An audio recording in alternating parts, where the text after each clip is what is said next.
Okay, my friends, we are back. We have a Scotsman ice maker here, a DCE33a. It's got a really good spray pattern. It's cold in the bin, but it's not making any ice. It ran all night. Made a couple of cubes, and then they melt. So we're going to put a line tap valve, check the pressure. I want to see if the hot gas valve is stuck open or something like that, because it's just not working right. So we're going to get started on that and see what's going on. Okay, let's see what we got here.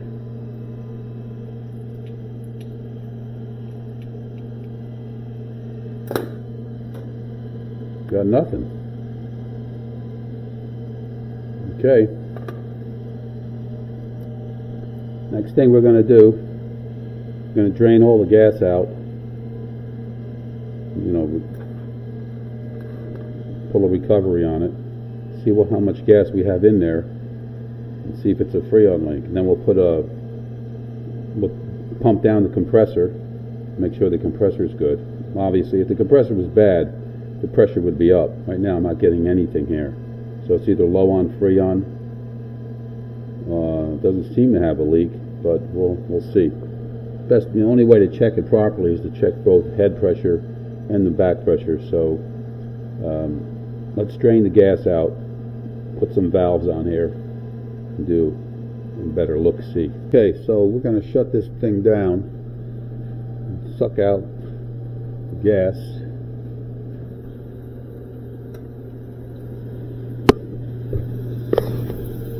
One cube in there.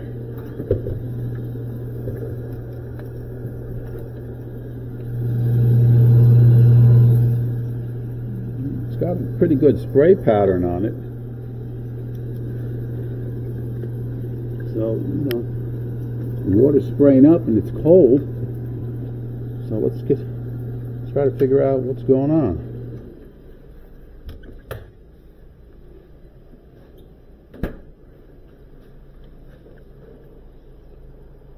Pressure hasn't moved.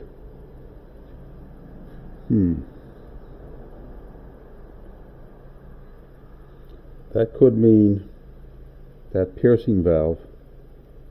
Oh, wait. Looks like it might just come up a little bit. Let's let this sit for a while. Okay. Now, I'm not getting any pressure at all on the low side. As a matter of fact, can disconnect this hose. I don't hear anything coming out of there. So that could mean maybe that piercing valve is no good, didn't pierce the line. So I put another line tap valve on the high side. I got 20 pounds of back pressure, which is not right, because it should be room temperature would bring this thing up to let me see, we've got a 34A scale here. Yeah, so the temperature, it should be up here. It's like room temperature, 70 pounds back, or at least something like that. So I'm going to suck out whatever gas I have in here, run the compressor, and see if it pulls down in the vacuum. And if it doesn't, I think we have two problems here. One, we might have a bad compressor, and the other thing is we might have a freon leak. So this ice machine could be trashable. Okay, let's get going. Okay, let's see what we got.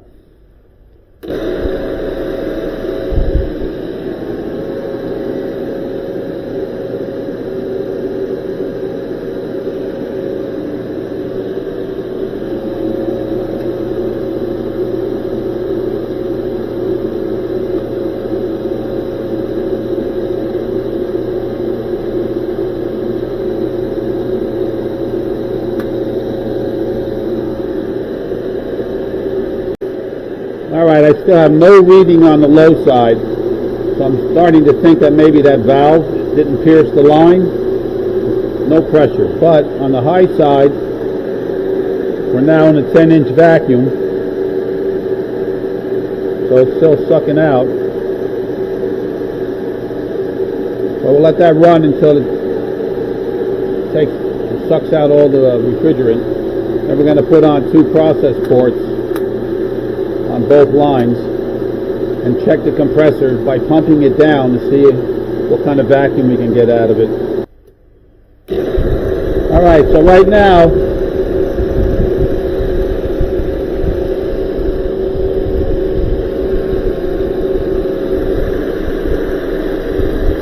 we have about 2, almost 3 ounces of refrigerant that we pull out of there so far. And I believe this takes about, let's see,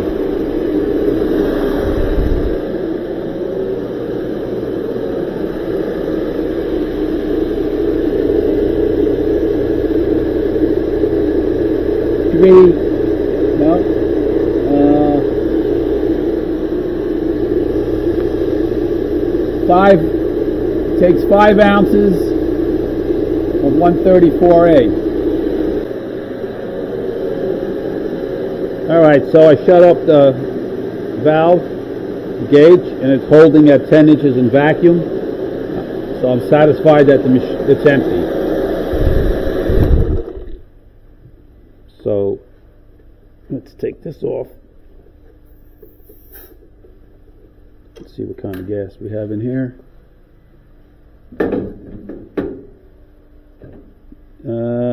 1, 2, 3 ounces of 134A, so it's 2 ounces low. Could be the reason why it wasn't making ice. So next thing we're going to do is we'll take off these tap valves, put it on these process ports, and run the compressor and check the compressor, and then we'll recharge and see if that helps. Okay, so here's the reason why I wasn't getting any reading on that suction line, is because I put the line tap valve right here, and right here it's crimped. I don't know if you can see that back there. So I should have put it up a little higher. Doesn't make a difference now, but that's the reason why we weren't getting a reading. Here's an update. Put a filter dryer on here, 2 process ports. I pressurized it with nitrogen. We have about 130 pounds pressure. Check for leaks.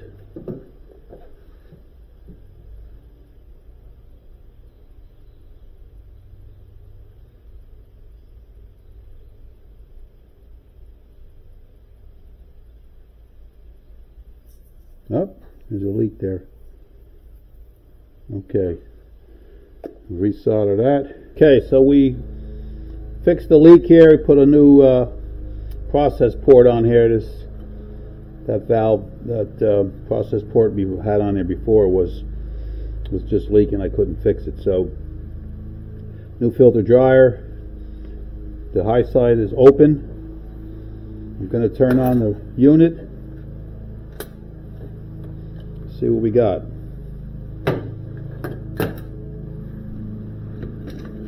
Got a flood is what we got here. Okay, let me turn this on.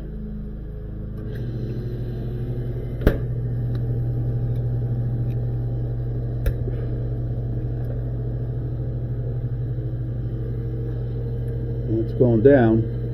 Let's see how far down it goes. Okay, so we're down to about 26 inches in the vacuum. That's not as deep as I would like to see it, but we'll let it run some more. I'd like to get it down 28 maybe. But one other thing I wanted to point out, in case you haven't never seen this is a Scotsman. You see that little coaxial fan down there? Actually, it's not even attached, it's just sitting there. Now, Sub-Zero used to use this same machine in their product line, and they had a similar problem where they would put these coaxial fans in here to increase the circulation of air, because the heat from the compressor would cause the ice in the bin to melt. So they put this extra fan in there. This looks like a factory job. It's 120 volt, and the fan is blown out. Got a good spray pattern up there, as you can see. There's no gas in there. I have to recharge it. So we're down to 22, 4, about 25. That's telling me the compressor could be weak. Could be a weak compressor. Anyway, you can see that fan back there. Now, another way to fix it is up here. You could put a insulation, stick-on half-inch insulation to insulate the heat from the condenser and the compressor to keep that bin a little cooler. But that's not our problem right now. Right now, we have to find out why this is not making ice properly. And so we're going to put in 5 ounces of R134A, and right now I think I said we had 3. That's 1, 2, 3, not even 3.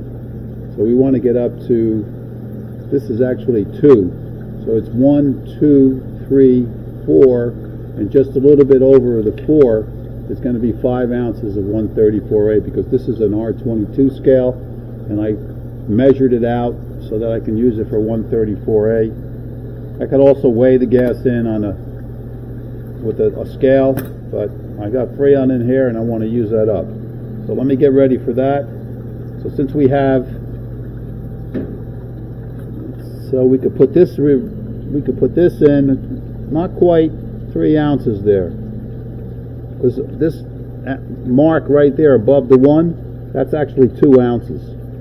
So it's 2, almost 3 ounces. So we can put this, what we have in here, in there, and then add another 2 ounces. Let's do that. Okay, so it did pull down a little bit more.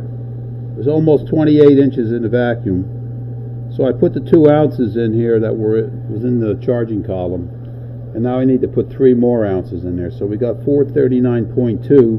We want to go down to 436.2. So let's do that.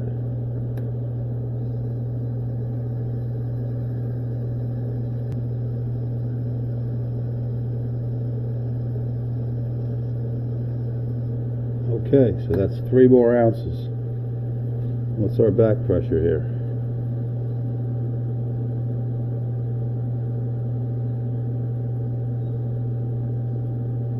It's looking normal. So far, so good. All right. So what's the prognosis here? Well, a couple of problems. One, not enough refrigerant. So that means it's got a leak, right? A leak is hard to find on these machines. If it's not right in front of you, it's going to be hard to find because it could be up in the evaporator. So I think I'm just going to let this run for a while. I'm going to run on a job and come back and see where we're at. Then we'll check it again, and if it's working, I'll tell the customer that they have a refrigerant leak and they should consider maybe buying a new one, because it's not going to be worth fixing, putting a new evaporator coil into this thing. Too big of a job. It's not worth it. You can buy a new machine, especially a Scotsman. This is not the most expensive one out there. I think you can get one of these for about $1,200 to $1,500. All right, look, we're doing 10, got 10 psi here. That's pretty good. Water's on, drain hose is hooked up, everything's working. Let's take a break. I'll run on a job, come back, and we'll see what's happening. Okay, we're back after a couple hours. Our back pressure is 0. Now when we left before, it was at 10 psi. The head pressure looks like about 80. Should be higher than that. Telling me that there's no gas in there. So it has a Freon leak. Alright. I'm going to check on the serial number and find out how old it is. and if it's older than 10, 12 years, I'm going to advise the customer to get a new one. I'll be back. Let's just shut this down and see if that affects the pressure. See if anything happens here. Back pressure's coming up a little bit. Head pressure's going down. That's normal. So it doesn't have a restriction. And if it did, the head pressure would be higher. Right? Tell me if I'm wrong.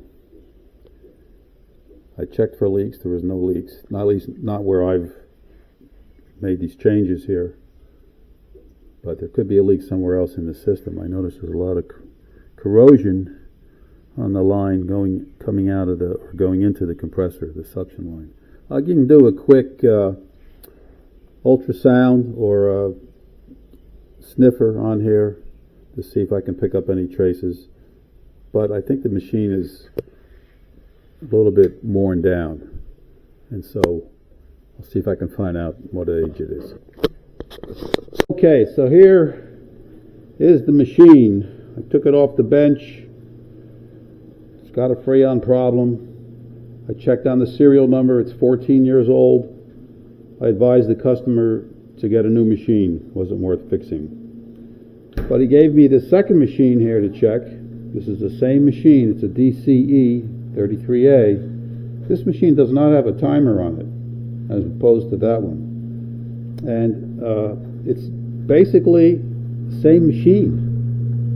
And it's doing the same thing. It's got a great spray pattern. There's plenty of water. The compressor's running. But it's not making the cubes. Or it's making cubes, but it's taking too long. So I also told the customer about that, and I'll let them decide on what they want to do. But this is under warranty for another couple of years, so I advised him to call Scotsman and get it fixed under warranty. All right, I hope this information was helpful. Okay, here's an update. This machine here, which is the newer one, it's only a couple of years old. I let it run overnight, and it started working. I don't know why it wasn't working earlier, but I'm going to show you. I think you can see there's plenty of ice in there, and the size of those cubes are huge. So I might want to maybe adjust them down a little bit, because you should have about a 1/4 inch dimple on the top. So I'm going to cut the cube size control down here by maybe, if I can get that in there. Okay, so it's almost in the 12 o'clock position. We're going to go down to 9 and see how those cubes form. Let that run some more. But this machine's okay. I can't explain to you why it wasn't working yesterday. Maybe it needed more time. But the customer told me that they turned it on and made some cubes, and then it stopped and wasn't making enough. So I don't know if anyone touched those controls, because they're very sensitive. And as I said before, this machine does not have a timer on it. It's got a bin thermostat, and it's got a cube size control. So they eliminated that part. But on this one, the older machine, which is 14 years old, we just figured out that it was a Freon leak, because we weighed 5 ounces of gas in here. It worked, but then I went on away for a couple hours, and I came back, and the back pressure was down. So before I condemn this, although I told the customer already they should probably really replace it, I'm going to just get my sniffer and my leak detection tools and see if I can pick up any traces. Because if there is a leak in here, it is fixable. Even if it's up in the evaporator, since it's copper, we can solder it, and we can take this whole shell off. I've got videos on how to do that. So let's proceed with that and see where we get. Okay, here's a final update on these two machines. They're both working. This one's been sitting all night. You can see it's almost full of ice cubes. I shut it off last night, and it still has all the cubes in it. And this one here, which I thought had a Freon leak, it's really strange. It started working. So I'm going to finish cleaning up the bin, I emptied all the ice out of it. I cleaned it last night with chemicals. I can actually see the brass fittings are a lot shinier from the chemical. So I'm going to say that this machine is now working. And what we'll do is get some chemical cleaner, finish cleaning out that bin, and I'm bringing it back to the customer today. So go figure, right? It could be something wrong with their ice, their water supply, maybe at the house. Maybe that's the reason why the machine wasn't working, but it's certainly working here. Alright, so I'm going to finish cleaning this up. We'll call this project done. Any questions? Reach out. Thank you. Thanks for watching. One more thing I want to add before we close out this video. On this machine, this is only 2 years old, this machine, I noticed that when this was running, there was a lot of condensation up here, because this is where the evaporator coil is, so it was creating a lot of moisture. So I'm going to put a piece of stick-on insulation on here, about a ½ inch, just to keep that from forming condensation, and let the customer know that that was happening. I don't think that has anything to do with their problem, but if it's heat penetration through here, because you know that heat from the condenser, it heats up the whole cabinet. So we'll put a piece of insulation in there, and let me see if I have any. I got a roll of it up there, stuff right here. You can buy this at Home Depot. It's not even ½ inch, it's ¼ inch thick. It's going to prevent that condensation from forming up there. I always learn something when I work on these machines. So we're going to put that piece right about there. Okay, it's a finished product. That's what it looks like. It should help a little bit.